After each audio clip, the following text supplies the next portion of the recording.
Here is how I color transparent clothing. First off, because this is transparent clothing, make sure that anything underneath your transparent clothing is still visible in your line art. First, I color anything that is not underneath the transparent clothing, normally, just how I usually would. Let's add some shadows to this.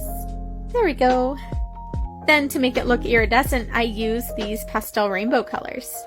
I like to start off with yellow, but you can really start with whatever color you'd like. I apply these colors pretty randomly, but I do try to do them in a rainbow order, and I try to follow the curves of the skirt. Make sure you leave some white space because that'll be super important later.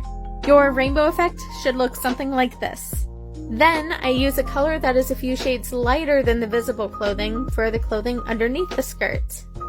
Then I do the same thing for whatever skin tone I decide to use. I decided to go in with the colorless blender to soften up some of the rainbows a little bit to make them blend into the colors a little better.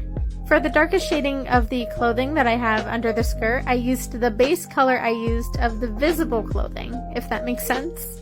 Then I blend that out a little bit using a marker that is between the darkest shadows and the lightest color of the clothing under the skirt. This does not have to be perfect.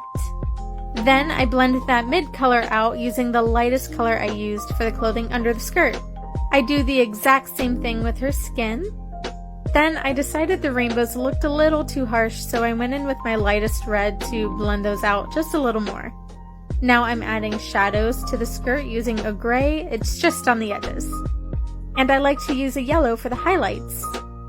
And then finally I add some highlights using a white gel pen. And here's the final result.